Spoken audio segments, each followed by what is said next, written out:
No, it's fine. All right, everyone. Sorry for the late startup time. Moving forward, we're probably gonna go back to 6 to 8 because 7 to 9 is kind of late. So I understand. We're gonna continue off where we left off, or continue where we left off last time, which is right at the end of amplifiers, and we're gonna talk about the motivation behind why we need buffers, and then start talking about oscillators, which will both these topics will be in your guys' next hardware module. So let's, I guess, just a quick note, I guess, for hardware assignments, at least. It's not too formal, so when you guys want to submit something, it doesn't need to be like a huge PDF or a huge doc. You could just like type it up to me or something. I just don't want you guys to spend too much time on writing up everything if you guys don't have that time. So anyways, we can continue. So when we talked about just a quick refresher, the common emitter amplifier with degeneration. Hopefully this topology looks familiar. Assuming this is the notation that basically means assume it's biased properly. So assume that everything is biased properly and we are in forward active mode. So none of this reverse saturation business going on. So when we have something like this, right? What is an amplifier realistically? So an amplifier has certain characteristics. If you guys remember during your assignment, you guys calculated the input and output impedance. And I didn't really explicitly tell you guys how to calculate these impedances because we kind of ran out of time. So I'll go over that right now. So let's us calculate Z in, Z out. Realistically, it should be R in, R out, since I guess it could be Z because we have capacity. So we can find the input and output impedances. So from here, we draw this small signal model. So we have, let's say, hopefully this also looks familiar. I should note that VA assume is negative infinity.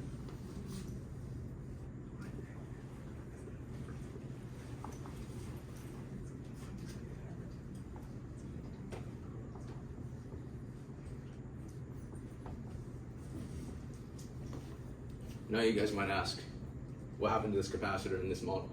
Just pretend it's absorbed into this RE. We'll talk about that in a bit. And then here we have our collector resistance that goes to ground. And now, in order to figure out what the input impedance of something is, we need to figure out a test source. To motivate for motivation, let's say you have some resistive network that looks like this, and you want to find what this resistor value is. Let's name this R. Right, and you want to figure out what is this is trivial here, but what is the R in looking, what's the resistance looking into this port? So for here, we have to apply a certain test source here to figure that out. If I apply, let's say 3 volts, and I calculate what the current is here, which in this case is pretty easy, that'll give me, let's call this IX. Right? Then if I have 3 volts over IX, this will give me R, right? That will tell us what the impedance or the resistance looking into that port would be, right? Notice how if I change this voltage from 3 volts to, let's say, 5 volts, this equation holds and we still get R. If I turn it to 10 volts, you still get R. So in fact, we can generalize this and say any random voltage source we want to apply, we can find what the corresponding current is, and then that will give us the input resistance, right? So now we can use this, what we just learned here, and apply it to here. So apply some test source, call it Vx, and we need to solve for Ix here, right? So to solve for this, it's just a matter of solving a system of equations here. So here we can write a KVL expression. We have Vx is equal to V pi plus the voltage here. Now what is the voltage here? That is equal to the sum of currents. V pi over R pi will give us this current. plus GM pi times RE. The sum of these two currents has to equal this current going down, and multiplied by the resistance, that'll give us the voltage here. So now we have this expression. Now let's write one more expression here. Well, yeah, let's simplify this expression first. Let's factor out a V pi. We get 1 plus 1 over R pi plus GM RE. We get this expression here. Now, we don't know what V pi is, but we need to solve everything in terms of Vx and Ix, because ultimately we want to find what R is, right? But we don't see an Ix in this equation, so we need to generate an Ix, right? Conveniently, V pi, volts of this, R pi, that is equal to Ix, conveniently, right? So now, when we solve for V pi, we get Ix times R pi, right? Substitute this back in.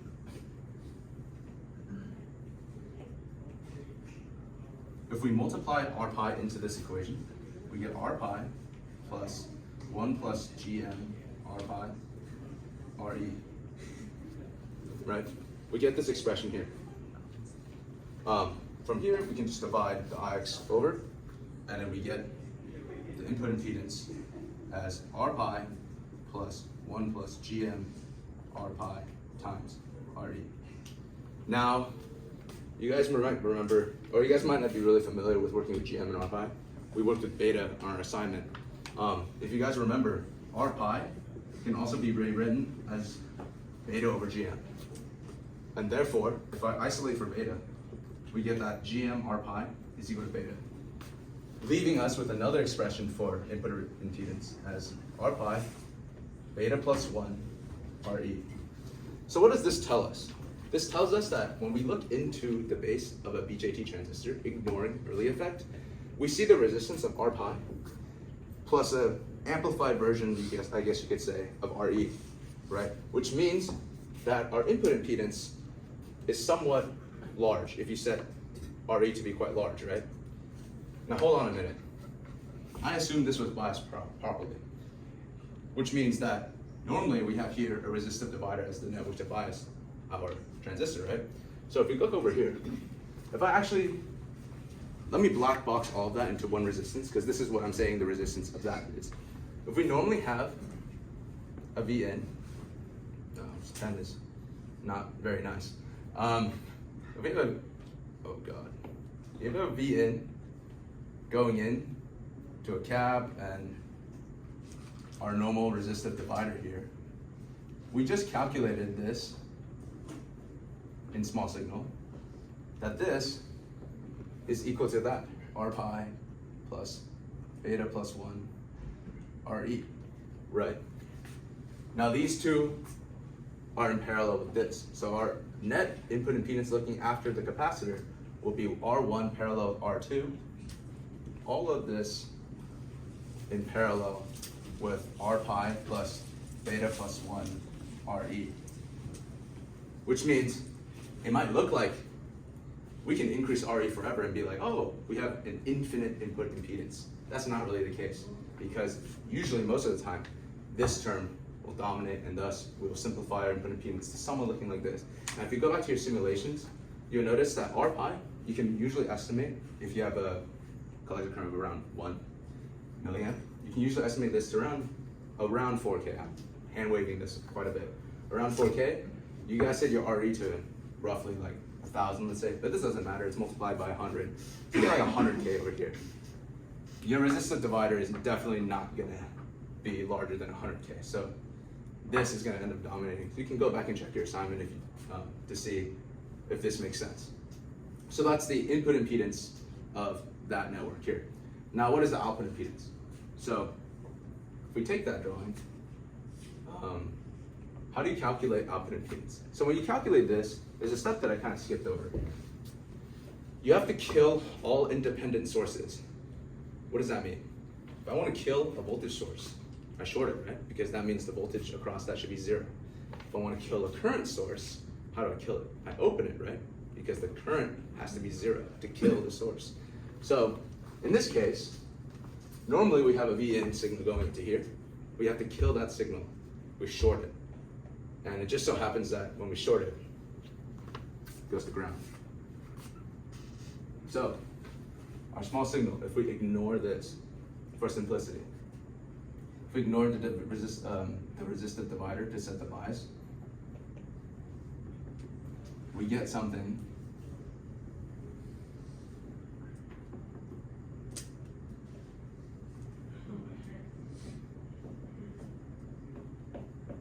that looks like this. Is that on camera? I'm sorry? Sorry, is that with the camera? Yeah. Oh, is it in camera? Okay. I mean, It's a little flared, but it's good. Okay. So we have something that looks like this. Right. And now we can write a KCL here. We see that Ix has to equal to Gm V pi plus Vx over Rc. Hopefully everyone can see why that's the case. And then from here, we can also see that we need to solve for V pi again. How do we solve for V pi? Well, it's just a KC or KVL at this point, right? We go from here, we get V pi is equal to, same thing, the sum of currents, V pi over R pi plus Gm V pi times Re. Hopefully everyone can see that, right? So we get this. Now, what do we notice? We see V pi shows up on both sides of the equation, right? If I factor out V pi from here, or it'd be more obvious if I said 0 minus V pi. I can factor out V pi into everything, right? If I do,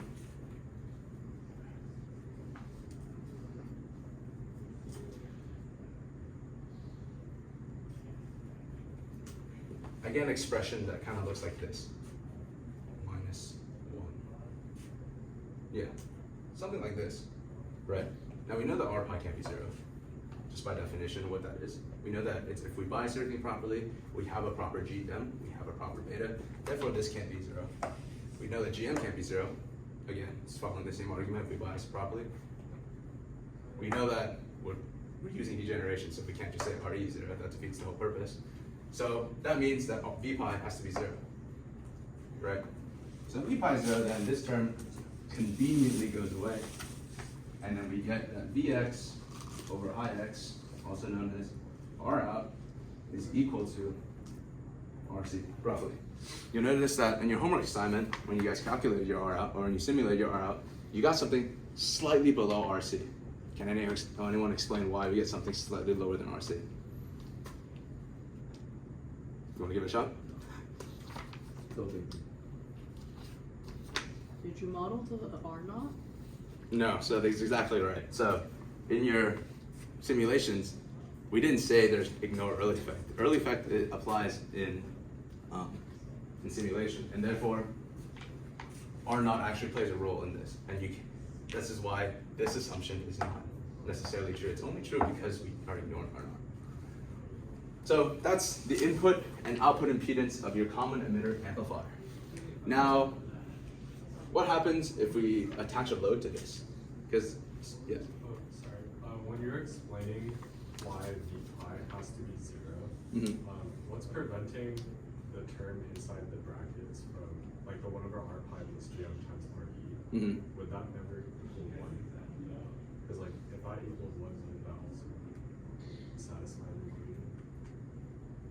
Yeah, well, are you saying if this, when this equals 1? Yeah. Well, I'm not saying, look, yeah, well, essentially what I'm saying is you could make this, you can make an argument that this can equal 1. But I'm just saying in general, like, one of the solutions to this expression, since we're solving for V pi, because that's the only unknown that we have here. We want to solve for V pi, right? So it's similar to like, if you have even an expression like x times like 3y plus, like 3y plus z. At the end of the day, we just need to know what x is to make this 0. I'm not really caring what this is. So that's why I'm just solving for V pi here. Hopefully that makes sense. So now let's say I wanted to load this amplifier. So if you guys remember, the gain of a common emitter amplifier, ignoring early effect, and assuming that Gm R pi is much greater than 1, is negative RC over 1 over GM plus RE. If you guys remember that. I also didn't really go through the derivation, but we're gonna have enough derivations today, trust me. There's quite a few derivations today. So now, let's say I want to load this amplifier with a load here. Now our gain is in parallel with our load. Now in your assignment, I told you let our load be like something massive, like 1 meg, 100 megs. If it's really big, something in parallel with something small, the small term dominates. But let's say our load is 50 ohms. If it's 50 ohms, and on your assignment, you should have calculated RC to be roughly 1,000, plus or minus 1,000. In parallel with 50, that would absolutely kill your gain. You'd basically get almost no gain. So this is not acceptable. So we need, if we want to have a load of 50, we have to somehow figure out a way to buffer our amplifier. And that's where the motivation of buffering comes in. So when we think of a buffer, if you guys remember the drawing,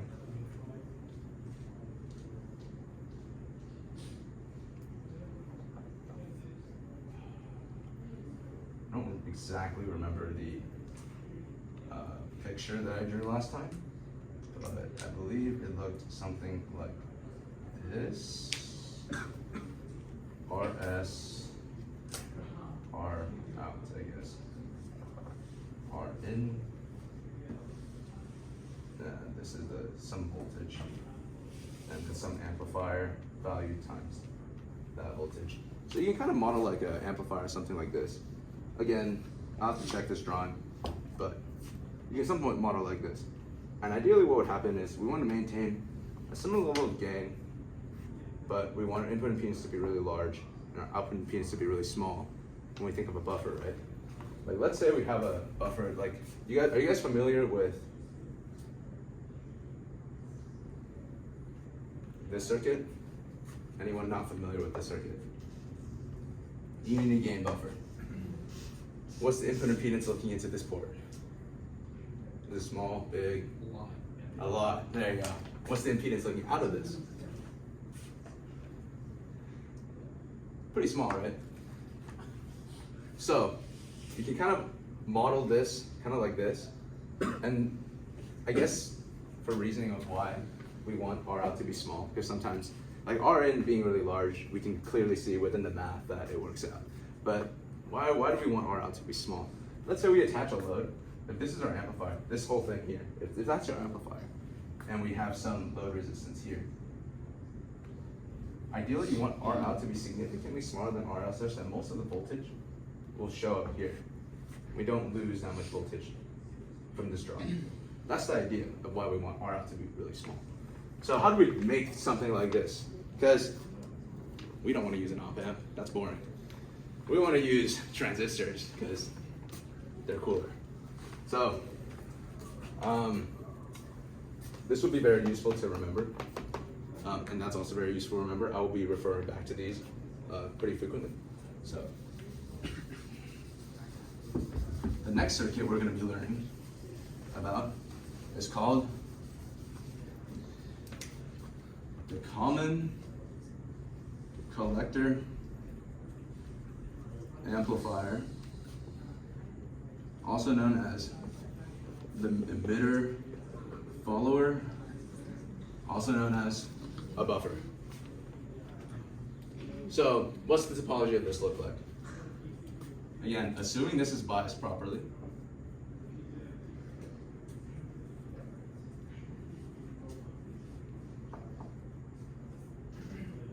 you get something that looks like this.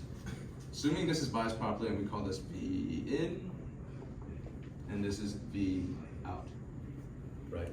If we have something that looks like this, if you guys remember, the input impedance looking into this, ignoring the bias network, is R pi plus beta plus 1 RE, right? Without the biasing network, we can make RE quite large to make a high input impedance. But where's R out? Well, small signal would go back to again, so let's do this again. So we have a small signal. Again, we will ignore early effect.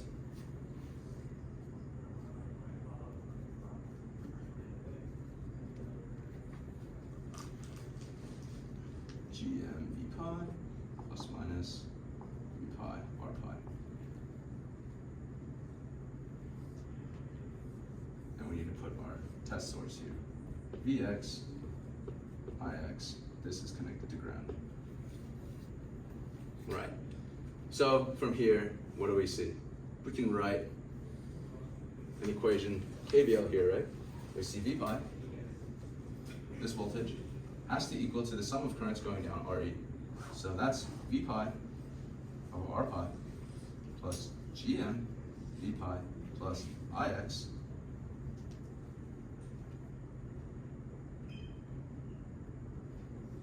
times RE. Right. So we get that. Now, where's Vx? So turns out that we can do all of this, but we can also just say V pi equals Vx, right? Does everyone see that? I can write all of this, sum of currents, but we already know what the voltage of this is. So this has to be Vx anyway. So from here, you can just write, rewrite this expression, right? Since we already know everything, we get V pi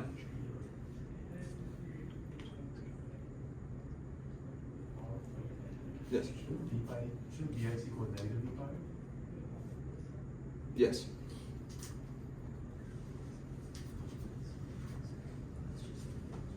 Yeah, that's true. Sorry. Okay, so yeah, that Vx should equal negative V pi. Okay, from here, we can factor out V pi, or we can substitute first. Let us do this first.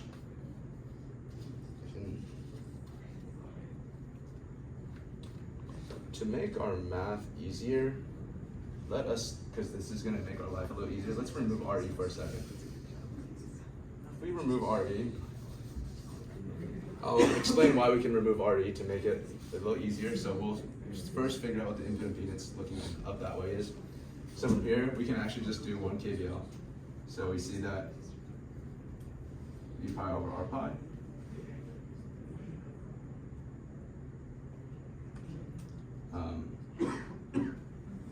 or negative V pi R pi minus GM V pi minus Ix equals 0. Current in, current in, current in has to equal 0. I'm defining current out to be positive. So this can all be positive as well. And then, like we said earlier, negative V pi equals Vx. So then Vx, 1 over R pi plus GM is equal to Ix. So very good. And then we can multiply R pi into everyone. So then we get 1 plus GM R pi is equal to Ix R pi. Vx over Ix is equal to R pi over 1 plus GM R pi, which is equal to R pi over beta plus 1. Right, but that's only the input impedance looking up here. We want the output impedance looking up at the emitter. We need the output impedance looking this way. So we can similarly just say R out. Can everyone see that the impedance looking up here is in parallel with the impedance looking down? So R out is just equal to RE in parallel with R pi over beta plus 1. Again, you could have solved it the same way with the resistor. It's just going to look a little bit more messy. Here you can clearly tell what that resistance would be. Now, this is great and all, but we need to extract some meaning out of this. Which term do you think will dominate? RE. Or no, it should be R R pi. pi over R pi, right? Because this term is going to be significantly smaller than this. In fact, R pi being roughly around 4K, if you divide it by 100, you get around like 40 ohms. So you get a really small output impedance, but you can potentially get quite a large input impedance. This is exactly what we were talking about previously. Now you might be thinking, okay, well, that's good and all, but what's our gain? In fact, the gain of this circuit is actually pretty interesting. Let us solve for that gain from this circuit.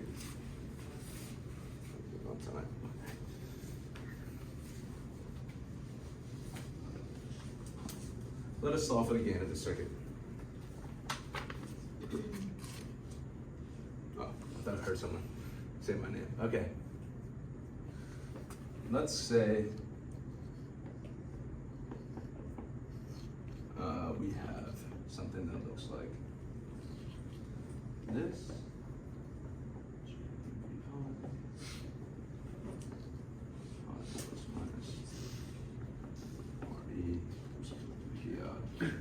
Again, the small signal looks very similar to this, but now we want to solve for V out over V in because that's how gain is defined. So from here you can say that V in is equal to V pi plus V out. And then from here, you can also say that V out is equal to GM V pi plus V pi R pi times RE. And now we need to solve for V pi here. So from this equation, we find that V pi can be written as V in minus V out, right? And then now, from here, we can factor out V pi, GM plus 1 over R pi times RE. Substitute this back in.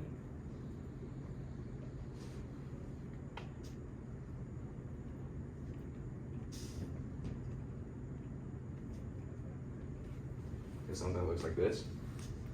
Now, bear with me here. V out can be factored as this term here, 1, plus all of this moved over, plus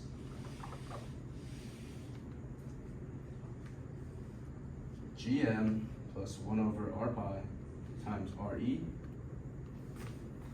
and V in is equal to, you have to also multiply this by this.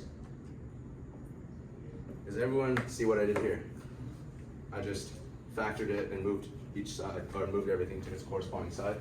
Now this looks kind of nasty, so let's multiply R pi and everyone. So we get R pi plus GM R pi plus 1 times RE is equal to V in GM R pi plus 1 times RE. Right. Now, what is this? That's just beta. That's just beta. So, we can rewrite this one more time. R pi plus. I think a better approximation we can use here is, let's solve for the gain here first. So divide this over, divide that over, we get GM R pi plus 1 times RE over R pi plus GM R pi plus 1 times RE. Do you guys agree with this? Everyone cool with that? So we can make an approximation that GM R pi is much greater than 1. If we make that approximation, what can we say this is also equal to? The 1 becomes negligible. So we can rewrite this. If we pretend this 1 doesn't exist anymore, we can see that our gain is equal to GM R pi RE over R pi plus GM R pi RE. What do we notice? Cancel out all the R pi's now. And if we factor GM into everything, we get RE over 1 over GM plus RE. So what does this tell us? This tells us that our gain can it always be greater than 1, equal to 1, or less than 1? Always has to be less than 1, right? No. How do we make it closer and closer to 1? We make RE larger and larger, right? So this tells us that our gain is always going to be less than 1. So you might be asking, then why is this whole thing useful? That's the whole idea of the input and output impedance. We care about this because we want a high input impedance and a lower output impedance. So that's our buffer.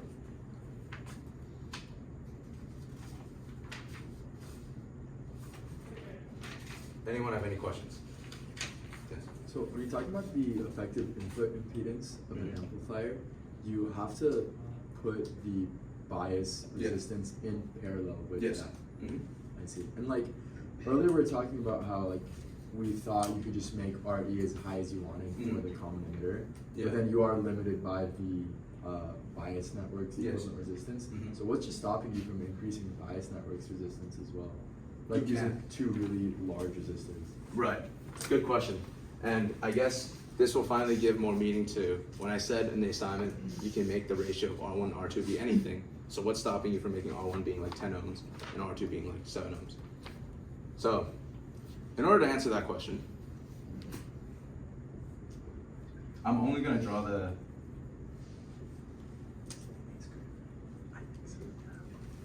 amplifiers over here. I don't want to draw the whole thing. This is R1, R2. We're biasing this transistor, right?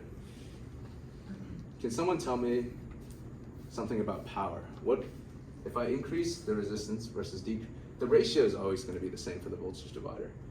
But the higher the value of the resistance, what happens to our power?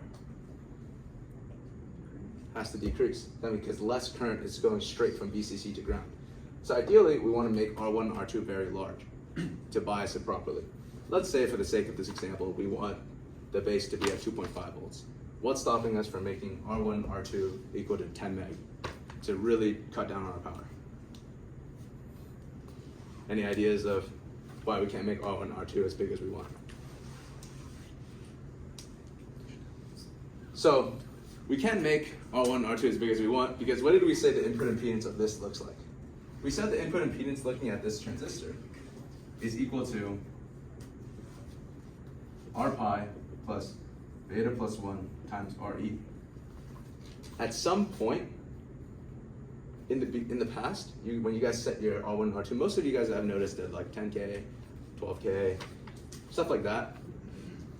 When you have the parallel combination of R2 and this is typically going to be smaller than this in most of your examples. But if you try to this, when you go back and you try to go back to LT Spice and set this ratio to be really large, you'll find that when this term becomes comparable with this term, your voltage bias point, your voltage or your base, will no longer be what you think it is if it's just the voltage divider of this. So you can't make R1, R2 as big as you want because your voltage divider is actually effectively R2 in parallel with R pi plus beta plus 1 RE over R2 R pi plus beta plus 1 RE plus R1 times VCC. The voltage of your base is actually this, but I just said in the previous lecture that we can just neglect the input impedance, but in reality there's actually a value. Yes? So really your voltage divider, you want it to be such that R2 is small so it dominates and it acts like the way you would expect it to, but if you make it too large, then the current just basically kind of bypasses that and goes to The other way, yes. But you don't want to make it too small, because if you make it too small, you're basically shorting VCC to ground, which is wasting a lot of power. So that's the motivation behind this. Yes. I have two questions. Like the first one is the R pi plus beta plus 1 times the P value. Is there like a general range? Yeah. So I'm not doing, when I check your guys' assignment, believe it or not, I'm not calculating this value over and over again. Like I have a general idea of what this would be. Take your RE value, say it's a K. 1K multiplied by 100, around 100K. R pi roughly 4K. That's pretty much negligible. So I say this term is roughly 100K, assuming your collector current is 1 milliamp. If your collector current is not 1 milliamp, R pi changes because what is R pi? R pi is beta over GM. Right. Yes. I saw somewhere like IC being some sort of beta multiple of IB. Mm-hmm. And I guess like back to like what Parsa was saying, if we have R1 and R2 being really large, would it actually like saturate our transistor really quickly if we have a larger base current compared to what we're expecting? Like, even if we bias it as we expect, but then R1 and R2 are really large, Mhm. we then have like a larger multiple of IB, and you just like saturate really quickly. So you're saying if this is really large, will the Yeah. current here become so large that you're saturating? If you have like higher current, would that shift your beta down to like kind of match, or would you just multiply really quickly by that large beta and then saturate immediately? You'd probably have to go through, beta is like is a value that's kind of intrinsically calculated. Yeah. In general, you probably have to go through the spreadsheet to see, because beta is also temperature dependent, and there's a lot of different dependencies on beta. It's like a semiconductor physics quantity. As for now, I don't think I can give you like a concrete answer of what exactly would happen in beta, but at a certain point, your beta approximation boundary will break down as well. Any other questions? Cool. So now you guys basically know how to make an amplifier. You guys know how to buffer. So realistically, you guys can make your load. You can amplify anything with any type of load, small load, large load, anything like that. But that's great and all. Yes. Wait, buffers and amplifiers too refer to the same thing, right? Or Yeah, you can consider it as an amplifier, but it's really maybe attenuating the signal slightly, right?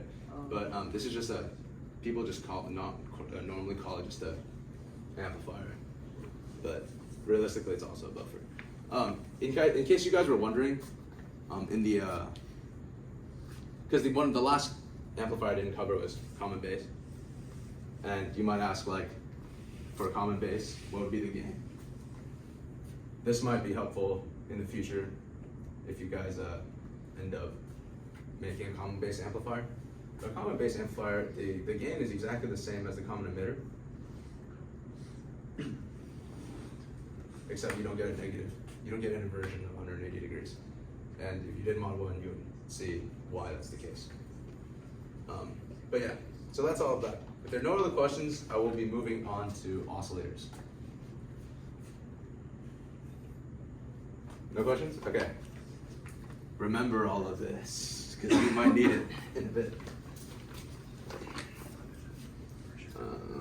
Over here.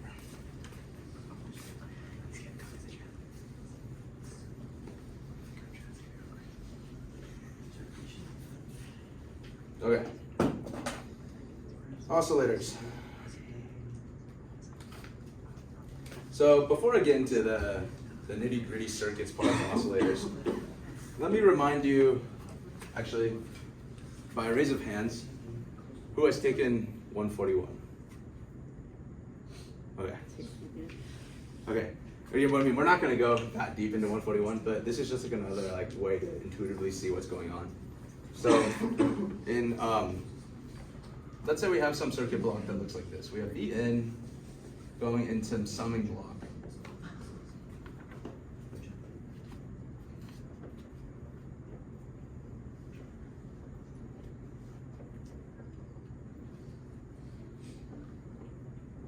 Just something basic like this, right? Now, let's say we have some signal that looks like this. Some sinusoid going in as V in. Ignore this part of the branch first. Let's say we get some gain out of H of S. So now our sinusoid will look something like this. So it's been amplified slightly, right? We come back here, we add this with an inverted version of that.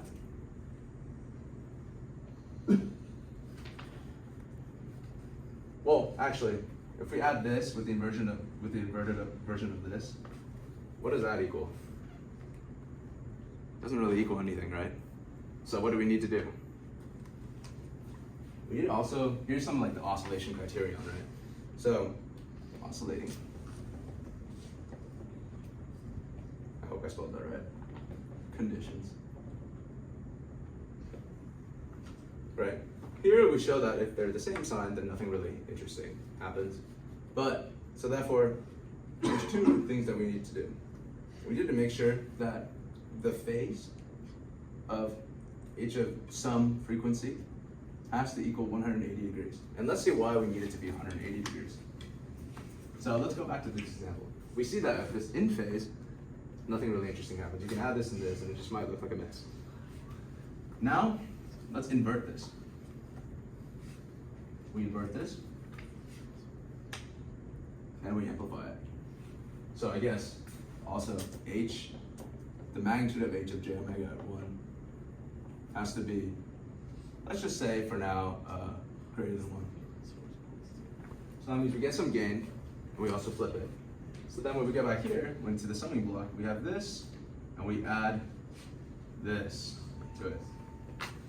What does that look like? That just looks like the same signal, just bigger, right? Keep that process going and going, you'll see that our signal gets larger and larger and larger and larger. That's not really realistic, but ideally that's what happens, right? So, a few ways you can think about how do we get a circuit to oscillate. There's a few ways you can think about it. One way you can think about it is you need a 180 degree phase shift through your amplifier. Another way you can think about it is, I draw this again.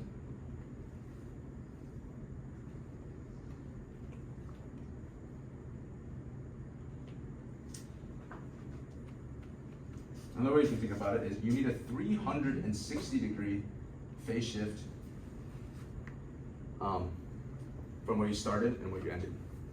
That's another way you can think about it. The last way you can think about it is the same way as this, but you get a 0 degree phase shift, because 360, 0 degrees, basically the same thing. So that's one way to pictorially think about how an oscillator works and how we can get these conditions from it. So I guess now that we pictorially get the idea of how an oscillator works, what's the type of oscillator that you guys are familiar with? Any type of oscillators you've seen in your classes? Colpitts oscillator? You've seen that in your class? No. Has anyone seen? Harmonic oscillator? Sure, we can talk about harmonic oscillator. What's the most basic oscillator? LC tank. LC tank. So,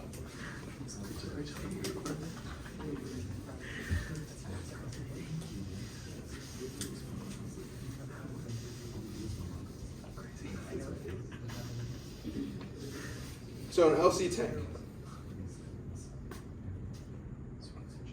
What does an LC tank look like? We have an inductor, a capacitor, and a resistor. And it looks something like this. Now,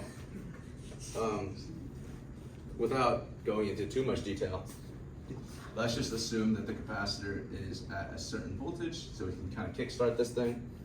And then we know that the voltage across the capacitor can be given as E naught, omega naught over omega d, e to the negative alpha t, cosine omega d t plus 5. This is just kind of motivate the idea. I'm not gonna like extensively use this equation over and over again, right? But what is omega naught? This should be, you guys should have been introduced to this in ECE 10, if not in physics.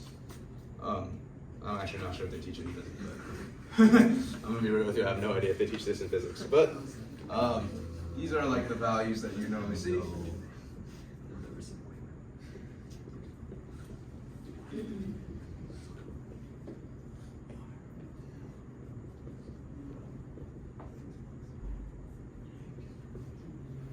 This looks super daunting, but let's be for real, we're not going to be using these. We're just giving the idea of what the shape of this oscillator would look like, right? If I plot this, right? Any ideas of if I plot the voltage across the capacitor? Any ideas of what the waveform might look like?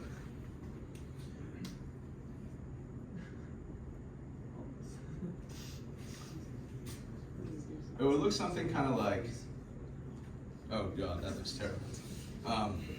It looks something like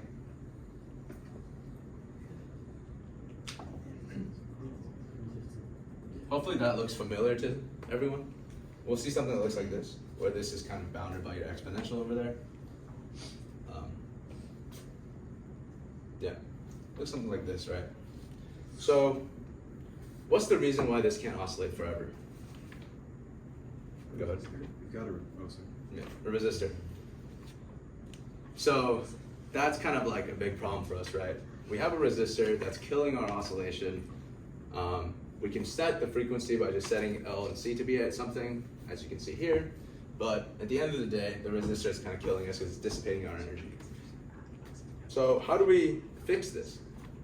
We need some type of circuit that can provide us, you can think of it as, we need to inject energy back into the circuit. Another way you can easily think about this is, we need something to cancel out this resistance. So let's say I have some resistor R. This is a hypothetical thing real quick. If I want, same thing as what we did previously. If I want R in of this to be 0, what does this resistance have to be? Negative R. So we have to create something that will generate the negative resistance of this.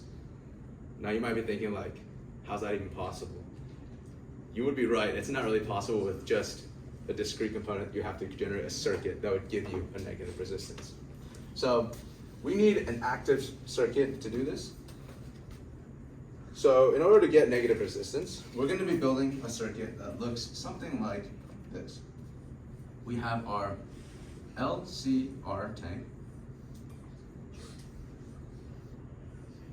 going into some type of active circuit that will generate us this negative resistance. Right.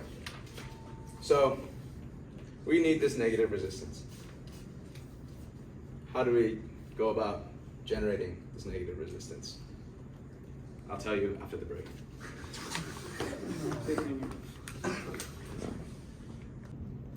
Okay, so hopefully that was a good enough of a break. Let us talk about our oscillator of choice. There's a lot of oscillating topologies, but for rap, we're going to be using the Colpitts oscillator. So let us begin our motivation of the Colpitts oscillator.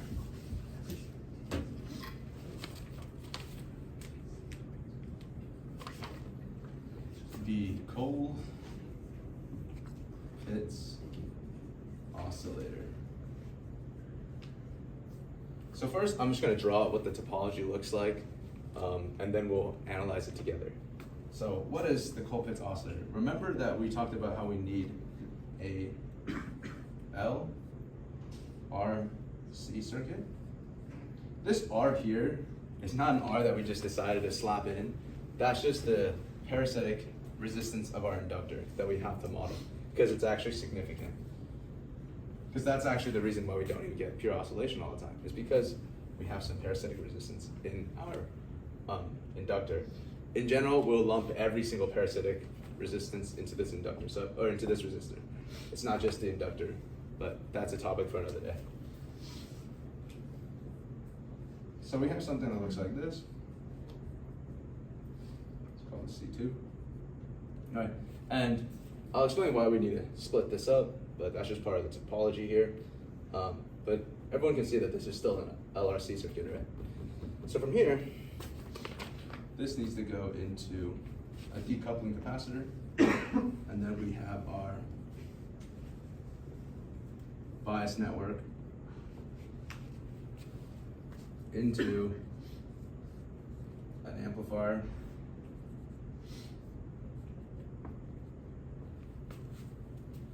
and we connect this to this.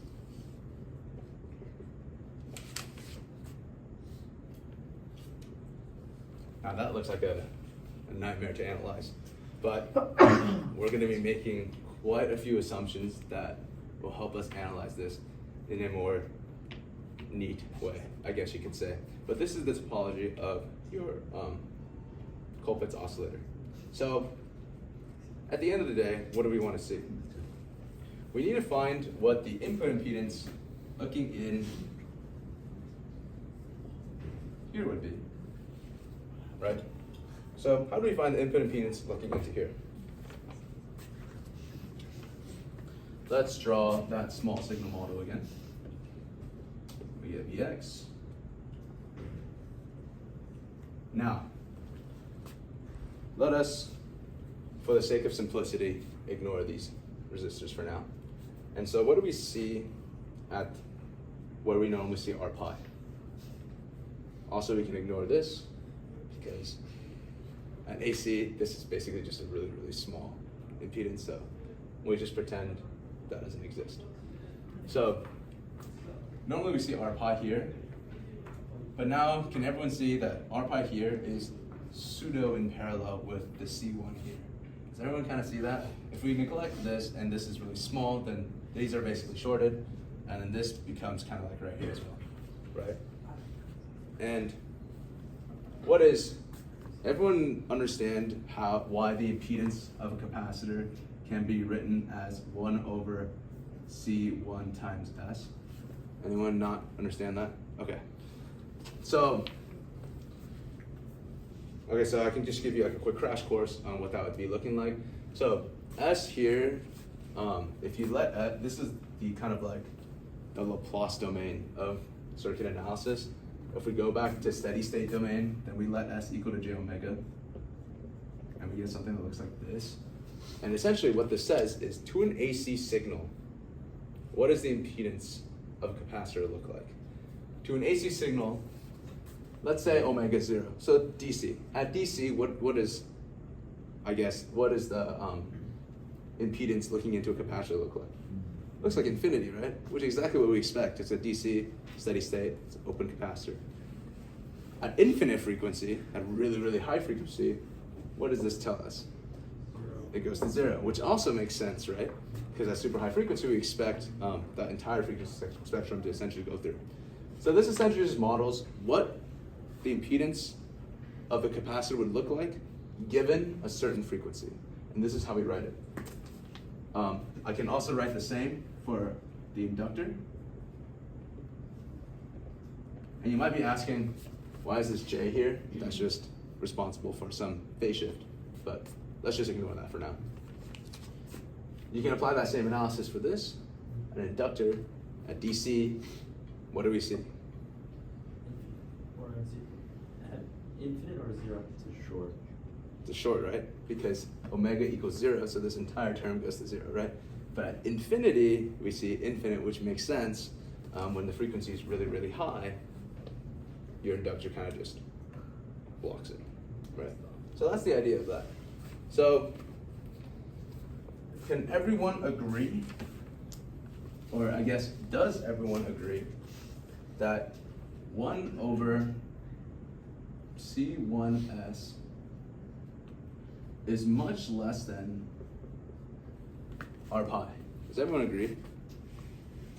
If I have C1, or if the frequency of oscillation, let's say we're designing, yes?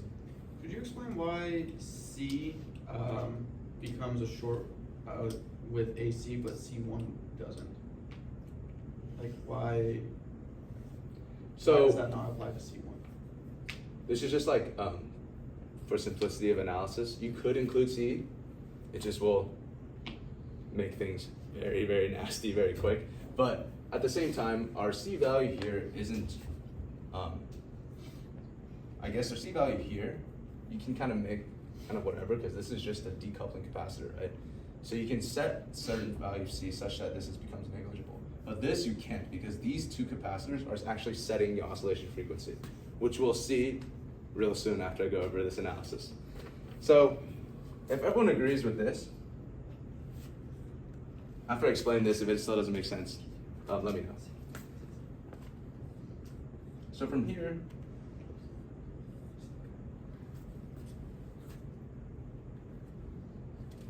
we can see that this is roughly C1, and then from here, we can also still ignore early effect, right? Now we get into the emitter. can everyone see that C2 is in parallel with RE? Now, I'm gonna make another assumption, that 1 over C2 of S is also much less than RE. So in fact, in here, we also see another capacitor. Right, does everyone agree with that model? Kind of modeling what this would be? Yes. Yeah, question about V out. V out is in between C1 and C2 and it's above RE. Like that part Yeah. isn't like, so it is, okay. Yeah, that's connected. And this is also connected. And this is also connected. And this is also connected. Yes? Sorry, could you explain again why C2 is where we would usually have RE. Why it's C2 instead of, like why is it C2? Oh, because Because these two are in parallel, RE right? and C2.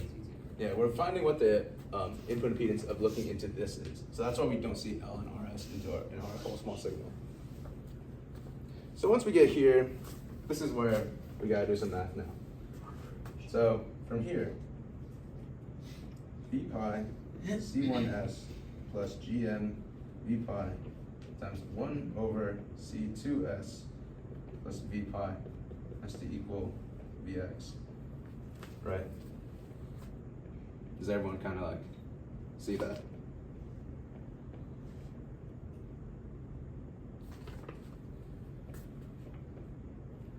Anyone? Yeah. So a quick question, are we just assuming we're like operating at high frequency so we can make those approximations where 1 over C1s is much less than R pi and then 1 over C2s is much less? Yeah, we're operating at a reasonable frequency that because Okay. we're generating a reasonable frequency such that this holds. Okay. Yeah. And well, the idea of like wrap is we don't, as much as we are really comfortable with finding exact solutions, and we're always used to finding exact solutions, but if we do that, we'll just get boggled down by the math. So this is why it's when you try to see if you can make assumptions. Like sometimes it might not feel comfortable to say GM R pi is much greater than 1, but for simplicity of getting meaning behind those massive derivations, we make simplifying assumptions so we can actually extract meaning out of it.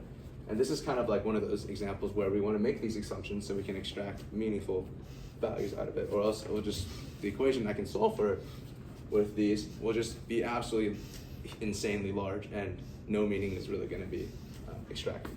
So we can also see that Ix can be also rewritten as an Ix being defined as this. Does everyone see how that comes up? Okay, so from here, you plug everything in.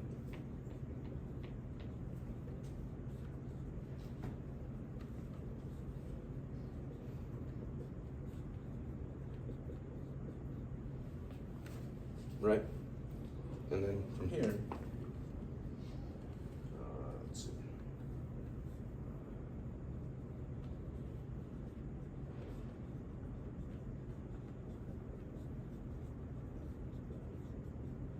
Please let me know if I lose you guys anywhere here. I just basically distributed this in, right, and factor out Ix. That's essentially what I did here. Solve for Ix, plug this back into here, and that's how I got to here. Solve for V pi and then plug it back into here, right? I didn't lose anyone here? Okay. From here, Vx also known as Zn, what is this equal to? If I let S equal to j omega, right? So if I let S equal to j omega, at steady state, we get that Zn is equal to 1 over j omega C1 plus 1 over j omega C2.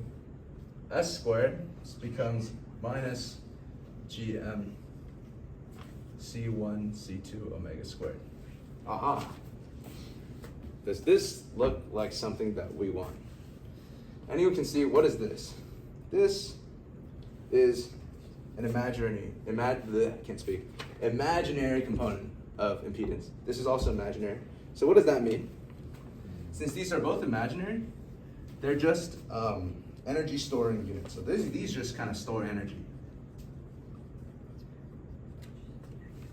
What is this? This is a real part of the impedance. And notice the sign of this. This is negative resistance. So we, out of this circuit here, looking in from this way, we've managed to create the C, which is gonna, this term here is essentially, I mean, from that term, you can just see that this whole thing can be remodeled as, looking into here, as a capacitor and a resistor, right? Looking into here, this is what we see. What's the value of this capacitor? It's this. But what is this? Right? That is actually just C1 in parallel with C2. And what is this resistor? Minus GM C1 C2 omega squared. So looking into this port, the resistor or the circuit thinks that when we look in here, this is what we see. Right? We see we need this C to just oscillate with the L. But we see some negative resistance to cancel out this, which is pretty cool. So now you might ask, well, what is the resonating frequency? Is it just as simple as 1 over square root LC? Well, let's find out. So if we You picked your heads up, only like half of this board's in view. can you see this? I can't. No. No, so I can You can cut see here. like you can see like the upper corner of it. So here? Not really. Yeah. Okay, I'll just stop here. Okay, so from here, at resonance,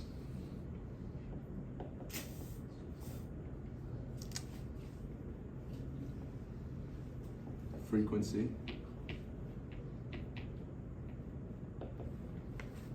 when we have a LC circuit at resonance, what can we say about the impedance of all of the imaginary parts? Or what can we normally say about the impedance of something that's in resonance?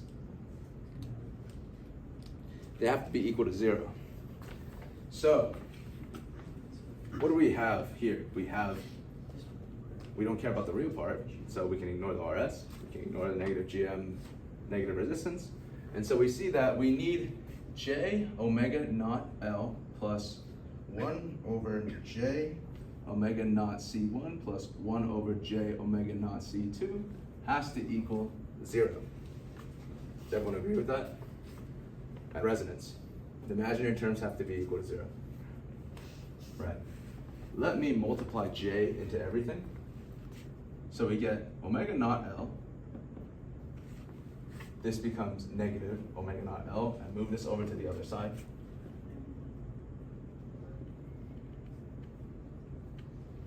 Does everyone see how I got that? From here, we can solve for omega naught. And we get that omega naught here, after doing some algebra, would just be simply this. Right? Which is kind of exactly what we expected. It's 1 over root LC, except our C is a parallel, or not parallel, series combination. If I said parallel in the past, I meant series. Series combination of C1 and C2. So that is what the frequency that our Colpitt's oscillator will oscillate at. This is great. But remember our oscillating criterion? I guess I could rewrite it here since the people on camera or the recording won't be able to see. This is the more important one right now. For this to oscillate, we need this term here to cancel out this, right? Because then if this is equal to this, we don't have a resistance, we can make an oscillator. But even better, if we generate more negative resistance than positive, then we'll get a wave that kind of like oscillates larger and larger and larger like that, right? I'll explain why that's not a bad thing. And I'll also explain why this won't go on forever. But bear with me right now. We need this to be accurate first. Greater than 1. Or you can say equal, but we want it to be greater than 1. So we need the magnitude of negative GM C1 C2 omega naught squared to be much greater than RS. Why do we care about magnitude? Is because we just need this value to be bigger than this value. doesn't really matter if it's negative, right? So from here, we can solve for GM, and we just need that GM must be much larger than omega naught squared C1, C2, RS. If this condition holds, then our circuit will begin oscillating at this frequency. Does anyone have any questions?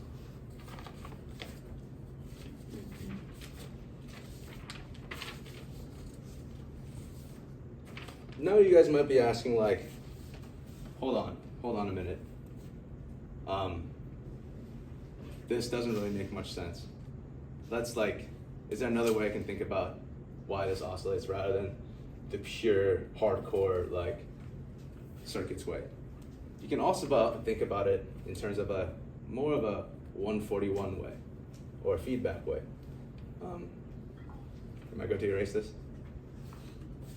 Cool. Actually, before I go and explain that, you might be wondering, if this holds, then why doesn't my amplitude of oscillation grow to infinity? Well, if you guys remember what GM is defined to be, right? GM is defined to be IC over VT, but this only applies when the transistor is in forward active region, right? At a certain point, when your oscillation becomes so large, your beta will degrade by a lot. And once your beta degrades, then this whole thing won't be able to get larger and larger and larger. So at a certain point, you won't be able to, this essentially will not go to infinity. In fact, you will not be able to surpass the rails of the power that you kind of provide. If you have ground and 5 volts, there's no way you can generate more than 5 volts of swing. Because where are you going to get that extra voltage from? Your supply is the kind of like the limiting factor here, and also the fact that you can't put this into saturation. If this becomes too high, then you're going to put this into saturation, and you won't be able to get this behavior. So in general, the circuit, real life, will know when to stop itself from making a bigger and bigger and bigger amplitude. But with that being said, let us see if there's another way we can think about oscillators that is less. It's still pretty circuits heavy, but it's more of like the 141/115B way, if you guys have taken that class. I don't expect too many people to have taken 115B before this, but it's kind of the other way you can think about it. And the reason why I still choose to teach both methods is some people might resonate more, some people might resonate more with this method, some people might like the other method more, so we'll go through both of them.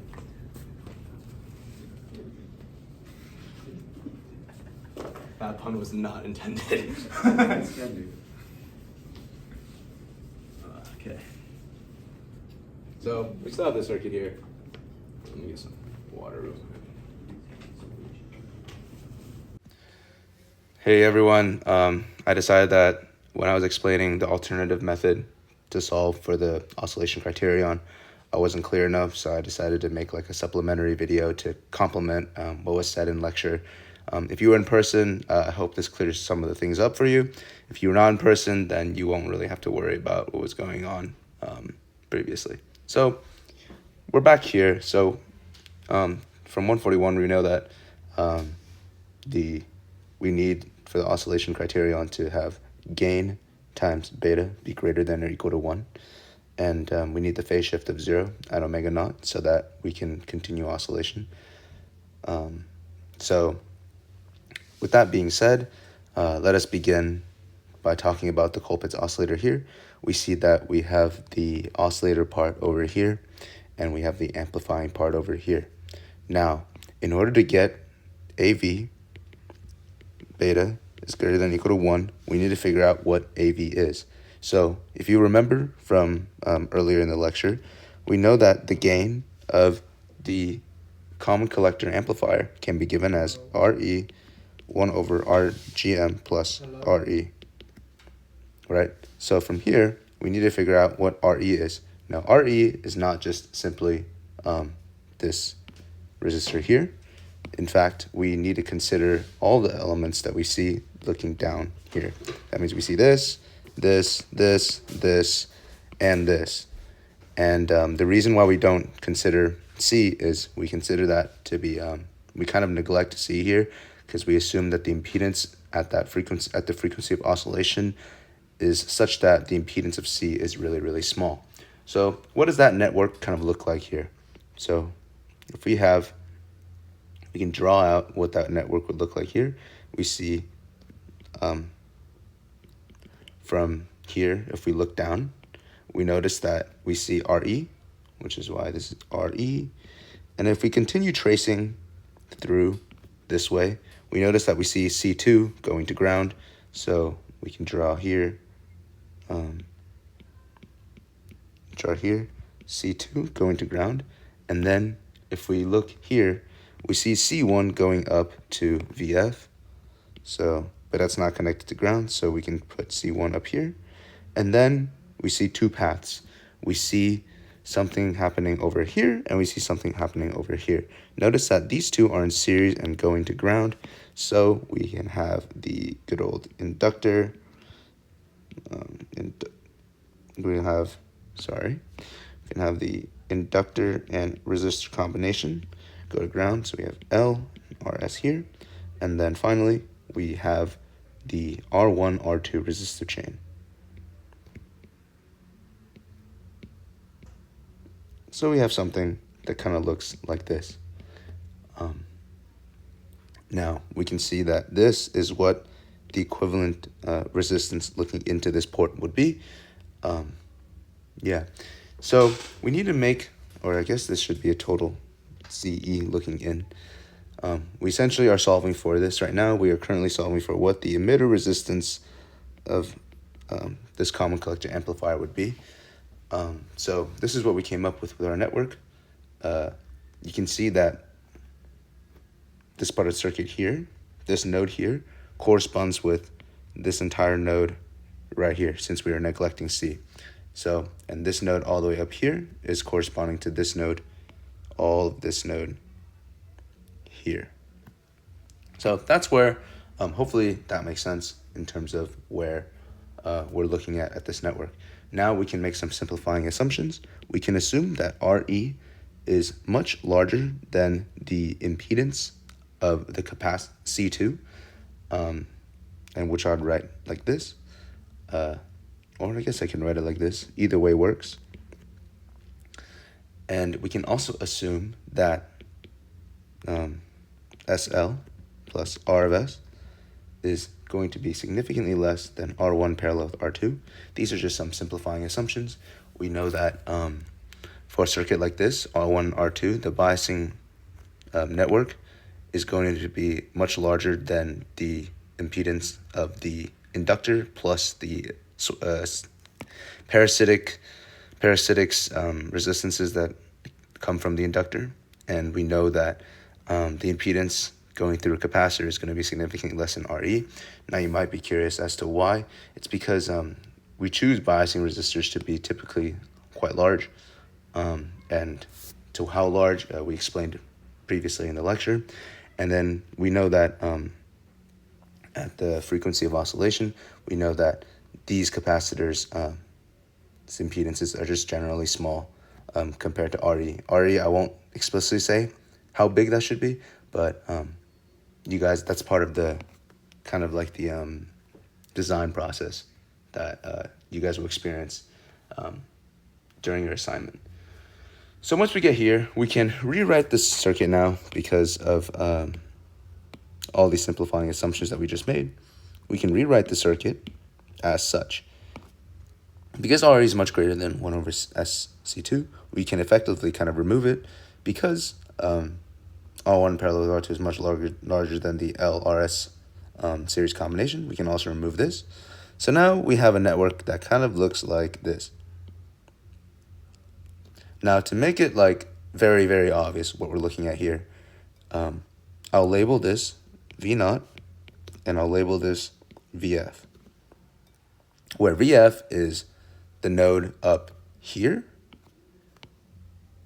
this node, and V naught is referring to this node right here. So now, in order to find kind of like the impedance looking in the port, or looking at the emitter of the amplifier, we're essentially looking at what is the impedance looking in this way. Now, effectively, we see that we just have two things that are currently in parallel with each other. Let's first consider what the impedance of each of these are. So C1 can be rewritten as negative JX1, where and C2 can be rewritten as negative JX2, and then L can be rewritten as JXL, and finally RS can just be as is. And now you might ask, what is X? So XL in this case will be omega L, and we also see that X1 is just, I just got lazy and I didn't want to write the capacitor here, but these are just the reactances of the capacitor. So 1 over omega C, right? So this is what we see here, and yeah, so this is what we see here. Now, what is Zin? Zin here is just the voltage divider, or not the voltage divider, it's a parallel combination of this impedance and this impedance. So we do product over sum. So we see negative J X1 plus J XL plus RS times negative J X2 product over the sum, which is negative J X1 plus J XL plus RS minus J X2. Now, what happens at resonance, which was previously said, was that all of the reactance part of all the reactances go to 0 at the frequency of oscillation. So we're given that ZL is equal to, or ZL, which is kind of the impedance of, or we should say the reactance. Let's say JXL minus JX1 minus JX2 must equal 0 at resonance frequency, right? And if that's the case, they all have J's in here. So what we can do is we can just divide everybody by J and kind of just move the, sorry, this should have been X1, not XL. You can divide everybody by J, and then we get XL, move these two terms over to the right, and we get X1 plus X2. And once we're here, we can now proceed with some simplifications. So for here, we see a few things. We see that if we have all of this, this must equal 0. We'll notice that we see minus X1, minus X2, right? And plus JXL here. So that entire term must equal 0. So these three terms will go away at resonance. And then XL is equal to this, right? So let's backtrack a little bit. What exactly is this, this, and this? Well, what those are is if you take this equation here and you solve for negative JX1 plus JXL, that is equal, right? You take this, and that has to equal JX2. Hopefully that makes sense. So we can rewrite this as RS, right? As RS JX2 plus RS times negative JX2. Now from here, it's just a matter of foiling. So negative J times J is just going to be negative of negative 1. So that's 1. So we have this. And then we have minus. And then we have, minus JX2 RS all over RS. Now we're going to make another engineering simplification here. We know that the reactance of the second capacitor is going to be significantly smaller than the reactance of this squared. We know that this term will likely dominate, and we can ignore this part. So we can approximate this to this, and that would be our Zn. Looking down, let's remember what we were solving here for. We were solving for this up here. We were solving for this. So now that we know what this is, that's that is almost all the way there. We know that now we can figure out that, or I guess we can rewrite the gain as Zn 1 over Gm plus Zn. We can write it like that, as so. And then now it's just a matter of plugging everything in. 1 over Gm plus for Rs. Now that we kind of have this going on, I'll just leave this as is for now. We can multiply everybody by Rs actually, just to make the equation look a little nicer.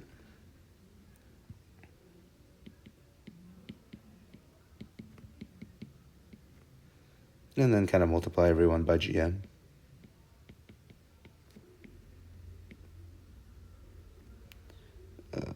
Rs plus Gm next to. So we get something that looks like that. Now, we need to find what the beta network is. So in order to find what the beta network is, what is beta actually defined to be? Well, beta, if we look back here, beta is defined to be the feedback. So the feedback right here over here.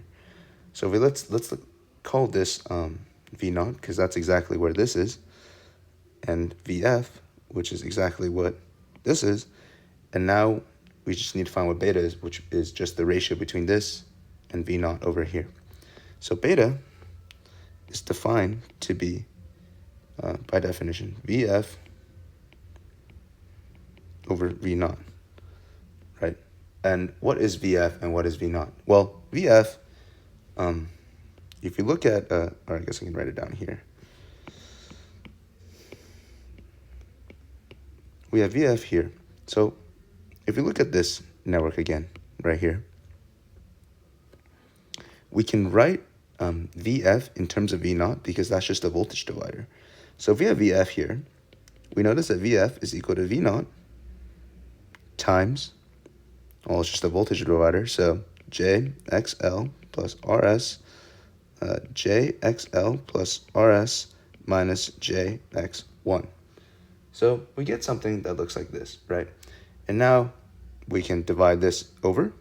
We can divide this term over like this, and we get our beta.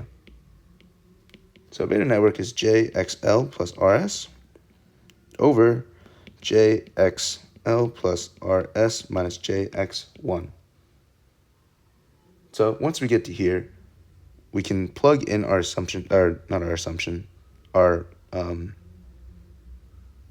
reactance of L is equal to the reactances. The reactance of the inductor is equal to the sum of reactances of the capacitors at resonance. We can plug that in to this equation here, and we get that beta J x1 plus x2 plus RS is all over J x1 plus x2 plus RS minus J x1. And now we're going to make another engineering approximation here.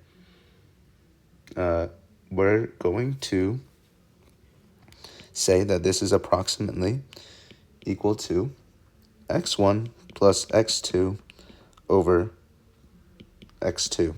And let's see why that would make sense. We can see that in the denominator, if we follow this out, we see that this kind of cancels out with this. So we just only see jx2. And then this is just kind of jx1 plus x2 with some small offset rs, or some term RS. We're going to assume that RS is negligible here, and we're going to assume that if they're negligible, then we can just cancel out the J's. These are already gone, so that's why we get this. And this is our beta network. So now we have everything to kind of like piece together. We have AV times beta must be greater than or equal to 1. What is AV? Well, AV is exactly this.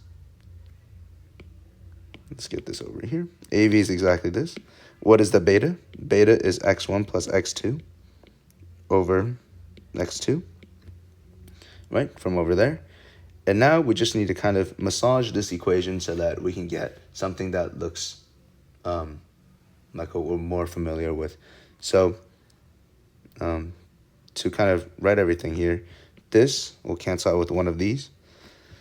So we get GM x1 x2 plus GM x2 squared all over RS plus GM x2 squared must be that. Now we can multiply both sides by the denominator and get the following. Now we'll notice that these two terms go away, right? And we get something that looks like this. Now we can see that GM, what is x1? X1 is nothing but this. What is x2? This. And then this has to be all greater than RS. Now GM has to be greater than omega naught squared C1 C2 RS, which is exactly what we saw with the other method. So we see that no matter which method you choose, you end up with the same result. This should be mentioned that this is kind of like the quote-unquote 115B method. So I won't go into details of why exactly we decided to stop here with our network and not continue on through. You can think of it as kind of like here we're only considering everything up to the amplifier, because if we include the amplifier, then this beta network will just overwhelm this entire thing, and that's like not exactly what we wanted. So that is just some of the clarification that I wanted to make. Hopefully that makes sense. If not, please attend my lab hours or Discord me if you have any other questions. Any more questions? Go ahead. How do you characterize the phase noise of this You're oscillator? done. No phase noise, guys. You did not hear that word. We're not doing. Why? We're not doing a PLL as much as you guys might want to do a PLL. You guys want to actually no. Just pretend he never said that. You guys want to learn more about PLLs? Stay here for graduate school and you'll learn it in 215E. But just the final thing, kind of like an improvement. Like this is great and all, but turns out that it's very hard to get exactly the right frequency of oscillation to pick our exact good values for L and C1, C2. So a change that we made recently in RAP is we decided to change an LC-based oscillator with kind of like a crystal oscillator instead. So I'll go over that really quick because this is the last part of the lecture anyway. So instead of this like instead of this like a LC tank, we'll use a crystal instead. Let's go get rid of this one.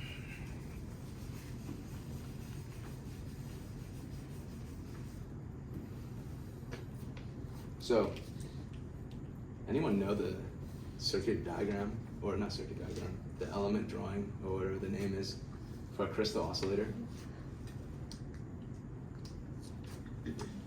So, you know what a capacitor looks like, a transistor, an inductor.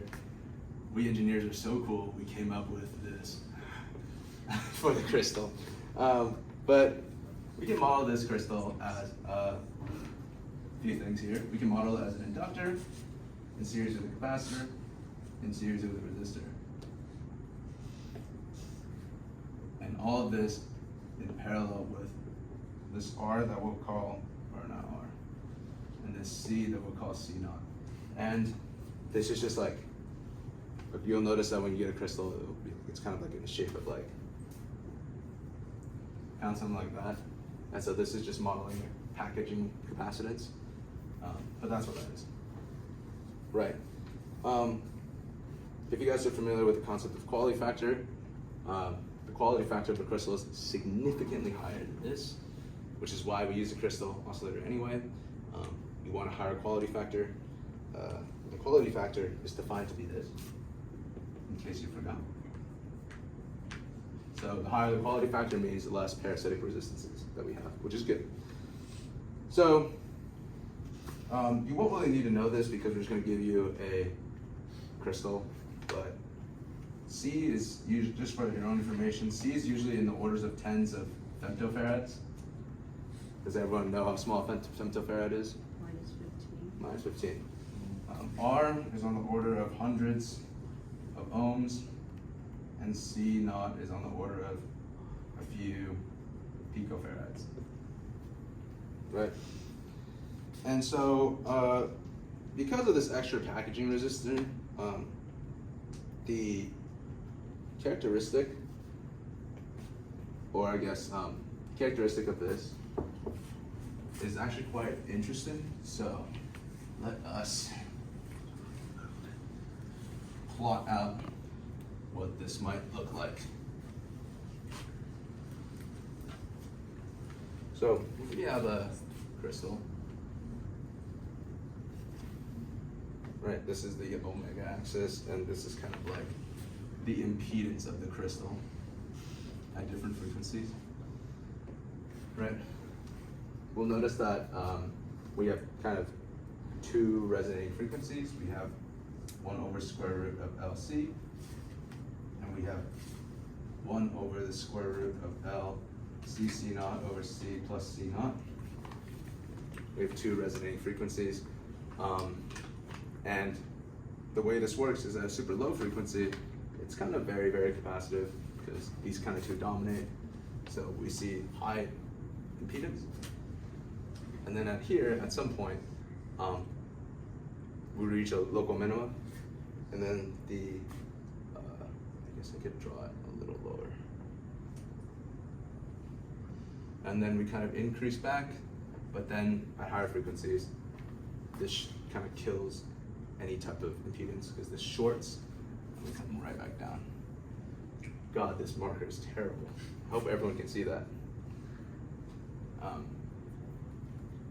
Well, as long as the people in the room can see it, the people in the recording, they can pretend where my hand was drawn.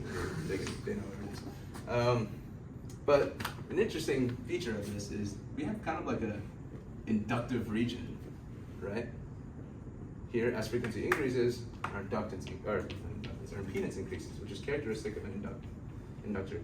In reality, these frequencies are really close together, so you don't really have to worry about this. These are actually very, very close together. So these two can almost be approximated to be like the same thing.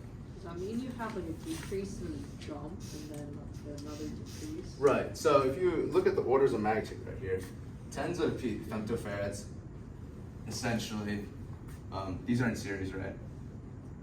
If you do this math out, their impedances are quote unquote in parallel. And then when you have a few pico in parallel with a few femto, the femto is going to dominate. So this is very, very close to this, right? So that's why these are basically like almost on top of each other. So this region is almost like doesn't exist, but for the sake of like theoretical, there is a region that is inductive. But that won't really matter to you guys. You guys are pretty much only going to use kind of like this, and it won't matter at all because we'll just give you a crystal and say, hey, this oscillates at 1 megahertz. You just have to make sure it stays oscillating at 1 megahertz. It's not actually 1 megahertz, but you have to make sure it stays oscillating at a certain frequency by making that circuit. And with that, that kind of like wraps up oscillators and wraps up. But you guys might, there are some people up here that ask me like, what's the point of learning about amplifiers? What's the point of learning about buffers? What's the point of learning about oscillators? Like, maybe you guys want like a bigger picture of what's going on in the system. So I'll quickly go over that before you guys can get up and take a stretch and call it a day. It's kind of late. So the way the system works, this pen is on its last stages here. So you have your microcontroller here, right? Your microcontroller outputs a certain frequency. It actually outputs 1 megahertz. Right? And we're gonna use the oscillator here. The official term in RF is called a local oscillator, so I'll just call it the official RF term. We'll use our local oscillator, and this will be put together in some block that will be covered in the next lecture to generate our 27 megahertz signal. And once you get to here, you need to amplify it. I'm simplifying a lot of things. It's not this simple, by the way. We need to amplify it, buffer it, and then this goes into a roughly 50 ohm antenna, which is why you guys learned buffers in the first place, because we couldn't just slap a 50 ohm antenna onto this amplifier because it would kill the game. So we need a microcontroller, get the signal out. This in itself is way more complicated than this, but essentially we're gonna work our way up the frequency. One of the blocks we need is the oscillator. The signal is gonna be very weak at the end of this, whatever this is. We need to amplify it, buffer it. We also need to filter it, but ignoring that, we need to filter it, and then before we can transmit it. So that's like the overall picture of why you guys are even learning this, because I don't know, I feel like it's a good idea to know what you're doing. Like take a step back and out of the math and see, oh, why am I doing this blind? So that's about it. In your assignment, you guys are gonna be creating a buffer. You guys are gonna be also using the first module that you guys hopefully have completed and attach the buffer to that and see if you guys can get a gain of 10 with a 50 ohm load. And then you guys will also create 2 types of local oscillators. You'll create one that's 4 megahertz, and you'll create another one that's 22 megahertz, and that's your second assignment. And then we'll talk about capstone probably sometime in the announcements. But yeah, that's it for this lecture.